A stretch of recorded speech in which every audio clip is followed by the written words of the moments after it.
peux voir des arbres, des rêves des arbres, des rêves de forêt, des rêves où vous êtes perdu dans une forêt, des rêves où vous vous voyez dans une réunion dans la forêt, en train de danser autour d'un feu. Tu dois faire très attention, mon ami, et tu dois prier sérieusement pour cela. Quelqu'un me dit amen bien. Et des gens, des personnes qui sont des prisonniers du village, comme cette ânesse, sont limités. Vous aurez du mal à progresser dans la vie, je le dirai encore tout à l'heure. Vous êtes toujours déçus lorsque vous commencez quelque chose. Votre potentiel est bloqué. Vous avez un diplôme, mais vous n'avez pas de travail. Les affaires tombent aussi facilement pour vous. Vous échouez aussi facilement, même là où les gens réussissent facilement. Il y a un esprit de recommencement éternel chez vous. Les autres profitent de toi. Les gens peuvent prendre l'argent chez toi, refusent de payer. Les gens peuvent prendre ta marchandise, refusent de payer. La plupart de ces choses sont des signes qui prouvent qu'une personne est captive de son village ou de puissance ancestrale. Vous pouvez aussi rêver en train de faire des travaux forcés dans un endroit qui t'apparaît bizarre. On vous fait travailler sérieusement la nuit, dans un endroit où l'ambiance est très mauvaise et bizarre. Vous voyez cet endroit, c'est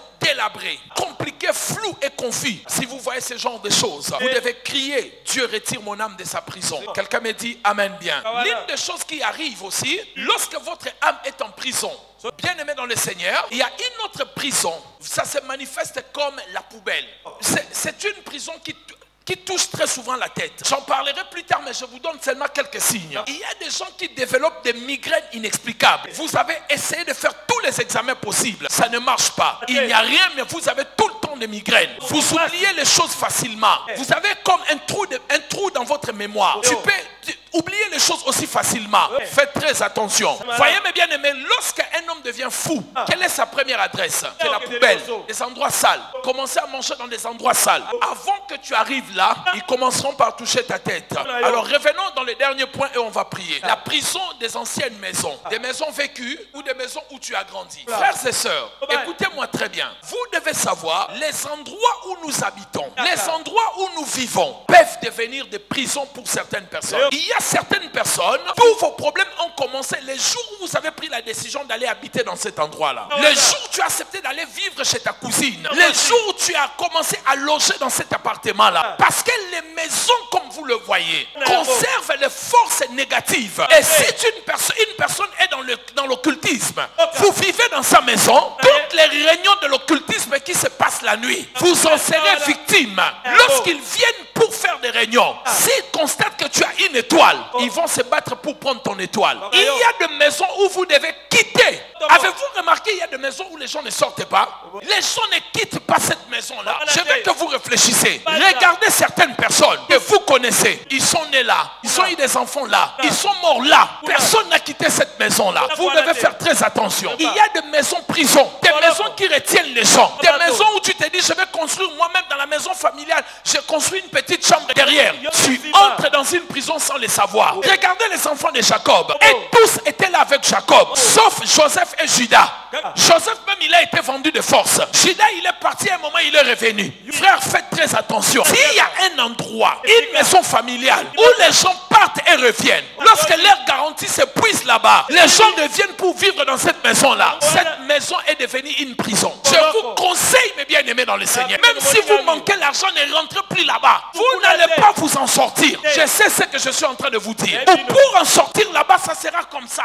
Parce que ce n'est pas une maison, c'est une maison prison. Vos sœurs ont fait des enfants là-bas. Tes frères ont fait des enfants là-bas. Maintenant, regardez le pire, c'est quoi? Lui, c'est mon frère. Il a fait des enfants avec sa copine là-bas. Sa copine est venue vivre là-bas. Elle, c'est ma sœur. Elle fait des enfants. Et puis, à un moment, son mari n'a pas d'argent, n'a plus d'argent. Ils viennent habiter avec son mari là-bas. Le pire, c'est quoi? Le petit frère de ta femme, qui n'est pas de notre famille, comme par hasard, il vient de Bas-Congo. Il va rester dans cette parcelle-là pour une semaine. Voilà, maintenant, ça fait 1 an, il est là. Même le petit frère de ta femme, lui aussi, il vient habiter là. Une cacophonie que tu ne peux pas expliquer. Il y a des familles comme ça. Ça veut dire, vous ne pouvez pas expliquer, lui, il est qui dans votre famille? Azaramu, ta famille n'a pas ma vie. C'est pas quelqu'un de votre famille, mais il vit avec vous. Donc, lorsque vous expliquez, vous ne savez pas le situer, s'il est cousin, il est neveu. Il est qui? Vous ne savez pas. Mais les gens viennent là. Des fois, ça devient même un siège de sorciers. Tous ceux qui ont grandi avec votre père, avec vos tantes, avec vos sœurs au village, lorsqu'ils arrivent à Kinshasa, et tous viennent là. Avec des charges, ils viennent là seulement. Ils commencent à avoir des copains là. Ils commencent à faire des enfants là. Frère, si tu habites là, Viens même dormir à l'église pendant 6 mois. En attendant que tu trouves la maison. Ça, c'est une prison. Tu ne vas pas t'en sortir, mon ami. Quand vous lisez Proverbes chapitre 7, verset 27, la Bible dit, ne descends pas dans sa maison. C'est le chemin des séjours de mort. Il y a des maisons qui sont des séjours de mort, qui tuent tous les potentiels. Des maisons de Rhodes, qui cherchent des étoiles pour détruire cela. Rhodes a dit, allez chercher l'enfant, venez avec ici. Le but, c'était de détruire l'étoile du Christ. Il y a des endroits, ne laissez pas vos neveux, vos enfants partir. Avez-vous remarqué que vous avez envoyé votre enfant en vacances, il est revenu, il est devenu bête. Il était intelligent, mais il rentre, il devient impoli, inexplicable. Il a été affecté dans cet endroit-là. Souffrez avec vos enfants. Mangez le petit pain. Mangez le riz avec l'huile de palme. Mais ne laissez pas vos enfants aller dans certaines maisons. Vous allez les détruire. Vous allez les jeter en prison. Les maisons prisons existe. C'est pour cela que Dieu a dit à Abraham dans Genèse 12, il a dit à Abraham, quitte la maison de ton père. Pourquoi Dieu lui a dit de quitter la maison de son père? La maison de père d'Abraham, c'était une maison où il y avait l'idolâtrie, il y avait des statuettes. Josué 24, la Bible le dit, vos pères ont adoré d'autres dieux. Dieu n'a pas voulu qu'Abraham reste là. Il dit à Abraham, si tu quittes, je te bénirai. Il y a des endroits, si tu ne quittes pas, tu ne seras pas béni. Ce que je vous dis, c'est la vérité. Certaines maisons familiales deviennent des pièges. Amen. Moi j'ai déjà construit. Moi je dois habiter ici. Mais un locataire prend l'argent, va louer ailleurs. Ce que je vous dis, c'est une vérité. Il y a des maisons qui sont des maisons prison. Si tu ne peux pas faire le service, alors quitte comme Abraham. N'est-ce pas que dans Juge chapitre 6, Gédéon se pose des questions. Pourquoi tant de souffrances? Pourquoi tant de problèmes? Le Seigneur lui a dit, le problème c'est dans la maison de ton père. Cette maison n'est pas une maison. Il y a des hôtels là-bas. Vous ne savez pas comment les gens ont acquis leur bien?